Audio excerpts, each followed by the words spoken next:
খান অত্যন্ত বুদ্ধিমান এবং মেধাবী ছেলে। আমি মনে করি সে একটা জায়গা তৈরি করে ফেলেছিল, একটা বলয় তৈরি করে ফেলেছিল, যেই বলয়টা মান্না ভাইয়ের জন্য হুমকি স্বরূপ হয়ে গিয়েছিল। আর চলচ্চিত্রে একটা সময় ছিল পলিটিক্স, চলচ্চিত্র পলিটিক্সটা যারা বুঝতে পেরেছে তারা এগিয়ে গেছে। তো মান্না ভাই এই পলিটিক্সটা ভালো বুঝতো, শাবনূর এই পলিটিক্সটা ভালো বুঝতো। কিন্তু ওই যে হয় না অনেক সময় ধরেন অদেখা কিছু ব্যাপার হঠাৎ করে অনেক বড় হয়ে যায়, সেইটা ঘটছে হলো মান্না ভাই আর সাকিবের বেলায়।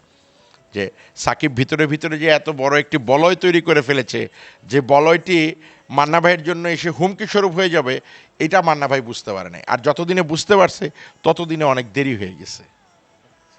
হ্যাঁ, তো যার ফলে হয়েছে কি যে সাকিব খানের সাথে তার যে দ্বন্দ্বটা হবে, সেই দ্বন্দ্বর আগেই তো মান্না ভাই মারা গেল। মানে দ্বন্দ্বটা আমি মনে করি মাত্র শুরু হওয়া স্টার্ট হয়েছিল। যে দেখা যাইতো যে মান্না ভাই কোনো ছবিতে 10 লাখ চাইছে, সাকিব খান 6 লাখ, 4 লাখের একটা ব্যবধান। কিন্তু মান্না ভাইয়ের ধারে কাছেও তো কেউ আসার কথা ছিল না। আবার দেখা যাইতো যে অনেক জায়গায় সাকিব খান অনেক বেশি চেয়ে বসতো।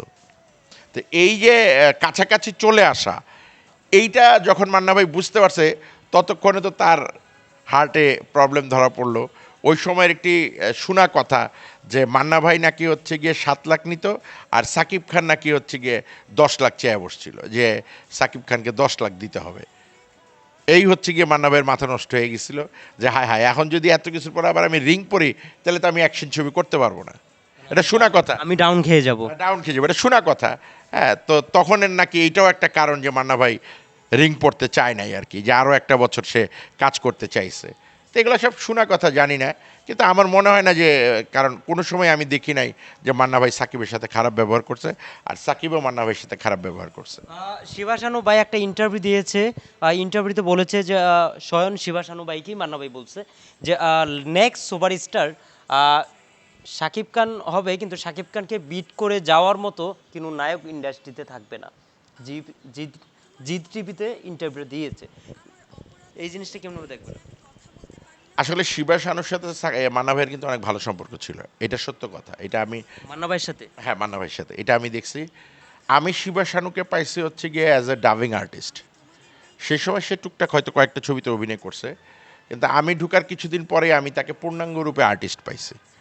এবং মান্না ভাই তারা প্রচণ্ড পছন্দ করতো। হ্যাঁ, এটা মানে সত্যি কথা। তো এইটা বলছে কিনা আমরা তো আর দেখি নাই, যেহেতু তাকে পছন্দ করতো, তার সাথে মান্না ভাইয়ের অনেক ভালো সম্পর্ক ছিল, হয়তো বা বলতে পারে। কারণ যারা সিনিয়র আর্টিস্ট তারা দূরদর্শী হয়, তারা বুঝতে পারে যে অ্যাডভান্স বলতো, মানে কয় বছর আগে বলেছে যে উনি নেক্সট সুপারস্টার শাকিব খানকে কেউ বিট করতে পারবে না। পরে শিবা শানু বললো যে ভাই এটা বললেন কেন? হ্যাঁ, এটা আমার কাছে মনে হয়েছে। ওই তো যারা সিনিয়র আর্টিস্ট তারা ওই যে একটা অঙ্কর ব্যাপার, তো আমি কি বললাম যে একটা বলয় তৈরি করে ফেলছে। মান্না ভাইয়ের বলয়টা ছোট হয়ে আসতেছে। মান্না ভাই ছিল অ্যাকশন রোমান্টিক হিরো। মান্না ভাইয়ের যদি কথার কথা আর 10 বছর পর উনি এমনি আউট হয়ে যেত তখন, কারণ একটা বয়স হয়ে গেলে তো আপনার রোমান্টিকতা আর মানাবে না, আপনাকে অন্য ক্যারেক্টার যেতে হবে। যেমন সাকিব খান আর 5 বছর পর সে এখন যে ক্যারেক্টার করে এগুলোও করতে পারবে না। আপনার বয়সের সাথে সাথে একটা জায়গা ছেড়ে দিতে হবে, এইটাই বাস্তবতা। আপনি কতদিন আঁকড়ে ধরে রাখতে পারবেন? আপনি থাকবেন একটা জায়গায়, কিন্তু আপনার প্যারালাল তৈরি হয়ে যাবে। সো দ্যাট এইটা যারা সিনিয়র আর্টিস্ট এবং বিচক্ষণ তারা বলতে পারে। এটা ধরেন হচ্ছে গিয়ে আমি মনে করি যে এটা বিচক্ষণতার ব্যাপার। এবং এখন ধরেন যারা আছে তাদের মধ্যে থেকে অনেকেই আছে যে যারা সামনে ভালো কাজ করবে, অনেকেই এটা বলতে পারতেছে। কিন্তু তারা যদি নিজের দোষে, ধরেন আমি বললাম যে তুমি অনেক ভালো সাংবাদিক হবে, এখন তুমি তোমার দোষে যে সাইডটা বিয়া করে লাইলা ভাই, অথবা এমন একটা মাইয়ারে বিয়া করলা যে মাইয়াটা পচে গেছে, পচে গিয়ে তুমি মনে করো নিজেরে পচায় ফেলাইতেছো, তাহলে তুমি বড় সাংবাদিক কেমনে হবে? আমি তো দেখছিলাম তোমার মধ্যে বড় সাংবাদিক হওয়ার সব গুণ আছে। তা এই যে বিষয়গুলা, এগুলা আসলে খেয়াল রাখতে হবে। আর আমরা মান্না ভাইয়ের সাথে লাস্ট মৃত্যুর আগে কবে দেখা হয়েছিল আপনার সাথে? মান্নামের সাথে লাস্ট মৃত্যুর আগে আমার কবে দেখা হয়েছিল, আমার তারিখটা বা সালটা মনে নাই। কিন্তু উনি ওই সময় একটা মালয়েশিয়াতে একটা ছবি করতে যাওয়ার কথা, মানে সেই সময় দেখা হয়েছিল। এবং উনি গেছে মালয়েশিয়াতে, গিয়েই উনি হচ্ছে গিয়ে ওই যে তার রিং পরাইতে হবে, এটা নর্মালি চেক আপ করাইতে গেছিল নাকি, চেক আপ করাইতে গিয়ে নাকি ধরা পড়ছে যে ওনার হার্টে ব্লক আছে, রিং পরাইতে হবে। আর যেহেতু মান্না ভাই অ্যাকশন হিরো ছিল, তো ওনার আশেপাশের লোক সহ উনি সহ চিন্তা করলো যে ইন্ডাস্ট্রির প্রতি তো তার একটা দায়বদ্ধতা আছে, যে ঠিক আছে তাইলে আমরা যদি কোনো কারণে 6-7 মাস টেনে নিয়ে যেতে পারি বা 1 বছর, তাহলে এই 1 বছরে যে কয়টা হাতে ছবি আছে আরও 4-5টা ছবি সহ কমপ্লিট করে দিয়া প্রডিউসারগুলোরে বাঁচায় দিয়া দেন রিং টিং ভাবতো। করায়া অন্যদিকে অন্য টাইপের ক্যারেক্টার তৈরি করা ছবি করবে। তো আসলে ওইখান থেকে আসার পরে তো অতটুকু সুযোগ উনি পেলেন না। রাব্বুল আলামিন ওই যে যার যতটুকু হায়াত থাকে উনি চলে গেলেন। তো ওইটাই ছিল তার সাথে আমার শেষ দেখা। মৃত্যুর যখন উনি মারা গেল, কোথায় শুনেছেন যে কোথায় ছিলেন তখন আপনি? মান্না ভাই যখন মারা যায় তখন সম্ভবত আমি একটা নাটকের শুটিংয়ে ছিলাম। আমি একটা নাটকের শুটিংয়ে ছিলাম। আমার শালা বনি চৌধুরী তার পরিচালিত নাটক, কারণ আমাদের একটা হাউসও আছে, তার পরিচালিত একটা নাটকের আমি শুটিংয়ে ছিলাম। সেটা সম্ভবত পুবাইলের দিকে আমার যতটুকু মনে পড়ে। তো ওইখানে সাম প্রোডাকশনের কে যেন আইসা, সে ঢাকায় আসছিল, সে আইসা বলল যে এই ব্যাপার মান্না ভাই তো এই ঘটনায় উনি গেছে ইউনাইটেড হাসপাতাল না যেন স্কোয়ারে, আমি তো নাম ভুলে যাই। ওখানে যাওয়ার পরে ওনার এরকম বেলুন পড়াইছে, কী কী ঝামেলা হয়েছে সবগুলো বললো। তো তারপরে ঢাকায় ফোন নিয়ে জানলাম যে হ্যাঁ আসলে ঘটনা সত্যি, মান্না ভাই নিজেই নাকি গাড়ি ড্রাইভ করে ওইখানে গেছিল। তারপরে ওনারা বলছিল যে আপনাকে তো ইমিডিয়েটলি রিং পরাইতে হবে। মান্না ভাই বলছে নাকি যে বেলুন পরায় দাও। পরে না, প্রথমে বলছে যে ইঞ্জেকশন দিয়ে কমায় দাও, ইঞ্জেকশন দিয়ে নাকি কমাইতে গেছে, হয় নাই, তারপর নাকি বলছে বেলুন পরাও, কিন্তু ততক্ষণে নাকি অলরেডি সময় শেষ। এই তখন ওইভাবেই শুনলাম। যখন আপনি মৃত্যু সংবাদে শুনছেন যে মান্না ভাই জীবিত নেই, চলে গেছে, তখন কেমন লেগেছে? শুটিং স্পটে কেমন লেগেছে?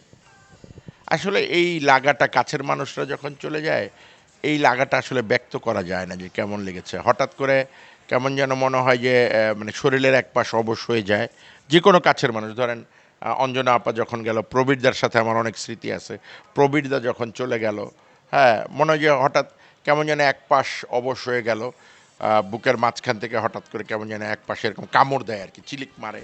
না, এটা আসলে বোঝানো যাবে না যে একজন চলে যাওয়া মানে হচ্ছে গিয়ে ধরেন ওয়ান কাইন্ডস অফ অ্যালার্মিং, যে আপনিও একসময় চলে যাবেন। মানে কেউ চলে যাওয়া মানে কাছের কেউ অ্যালার্মিং, আল্লাহ স্মরণ করিয়ে দিল। এমনিই তো স্মরণ করতে হয় প্রতি মুহূর্ত, আরও একবার স্মরণ হয়ে যায় গভীরভাবে যে এই বুঝি ডাক আসলো। মান্না ভাই যখন আপনি এফডিসি থেকে গিয়েছিলেন, ওনার ভক্তরা একদম মানে গিয়েছিলেন। টাঙ্গাইল ছাড়া ঢাকায় যত কর্মকাণ্ড হয়েছে আমি সম্পৃক্ত থেকেছি, কিন্তু টাঙ্গাইল আমার যাওয়া হয় নাই। এফডিসি থেকে কেমন মান্না ভাইয়ের ভক্ত দেখেছেন, ঢুকতে পেরেছেন? না, আমরা তো যারা সিনিয়র আর্টিস্ট আছে আমাদেরকে তো জায়গা করেই দেয়, বা আমরা যারা কাছের মানুষ আছে জায়গা করে দেয়। তবে হ্যাঁ, প্রচুর প্রচুর মান্না ভাইয়ের যে আসলে এত ভক্ত, আহ, এটা সবাই জানতো, কিন্তু এইভাবে ক্রাউড হবে আমার মনে হয় সবাই জানতো না। হয় না যে আমরা জানি যে অমুকের এত ভক্ত আছে, কিন্তু আদৌ কি সেই ভক্তগুলো আসবে? কিন্তু মান্না ভাইয়ের মৃত্যুর পরে এটা আসলে প্রমাণিত হয়েছে আরেকবার সালমান শাহর মতো, যে না, যারা ভক্ত আসলে প্রকৃত অর্থে এদের ক্রাউড আলাদা। এটা আল্লাহ প্রদত্ত, এটা আপনি চাইলেও এত ক্রাউড করতে পারবেন না। রুবেল ভাই একটা ইন্টারভিউ দিয়েছে, ইন্টারভিউতে বলেছে মান্না ভাইয়ের স্মৃতিচারণ করলো, করার পরে উনি বললো যে পুরা বিশ্বে এরকম ঘটনা ঘটেছে নাকি এটা আমার জানা নাই। সেই জিনিসটা কি বলবেন? না, আমার মনে হয় যে এটা দুর্বল ভাই আবেগের জায়গা থেকে বলছে। আবেগের জায়গা থেকে বলাটার অর্থ হচ্ছে এইটা যে ওই যে বলছি দেশপ্রেম, মান্না ভাইয়ের প্রতি প্রেম, বাংলাদেশের চলচ্চিত্রের প্রতি প্রেম, এই প্রেম থেকে হয়তো বলছে। বিশ্বের এই যে কিছুদিন আগে শ্রীদেবী মারা গেছে, বিশাল মানুষের ঢল। এর আগেও ইন্ডিয়াতে যারা মারা গেছে বিশাল মানুষের ঢল। হয়তো আমরা ওইভাবে ইন্টারনেটে ঢুকি না, বা হয়তো আমরা দেখি না বলে অনেক দেশেই আছে, কিন্তু এইটা বিরল, পাওয়াটা বিরল। এটা একটা ভাগ্যের ব্যাপার, আপনি চাইলেই পারবেন না। হ্যাঁ, এটা চাইলেই পাওয়া যাবে না। আমরা আরেকটু জিনিসদের শেষ করব। হ্যাঁ, শেষ করব আমি। দর্শক, এই মুহূর্তে আমরা শেষ করলাম। পরবর্তীতে আবার কোনো অতিথি অথবা তারকা মডেল নিয়ে আসবো, আর সেই জিনিসটা শেষ করছি। ভাই সাকিব ভাইয়ের সাথে কি কাজ করছেন একসাথে সিনেমায়? সাকিব ভাইয়ের সাথে কিন্তু মুভি হয়েছে 4টা। সাকিব ভাই মান্না ভাইয়ের সাথে কেমন বন্ডিং ছিল? সরাসরি কি দেখেছেন শুটিং স্পটে? আসলে সাকিব মান্নার কোনো কালেই প্রতিদ্বন্দ্বী ছিল না। কারণ মান্না ভাই যখন সুপারস্টার, তার পরবর্তীতে আমিন খান, সেই সময়ে ওইভাবে কাজ না, সাকিব খান কাজ শুরু করেছে মাত্র, ধরতে গেলে যদি ফিল্মের ভাষায় বলেন সে তখন মাত্র পথ চলা শুরু। আমাদের যে ভাষায়, আমরা যারা অভিজ্ঞ লোক, আমাদের ভাষায় পথ চলা শুরু। সো দ্যাট সেই অর্থে সাকিব কোনো কালেই মান্নার প্রতিদ্বন্দ্বী ছিল না। শেষের দিকে এসে সাকিব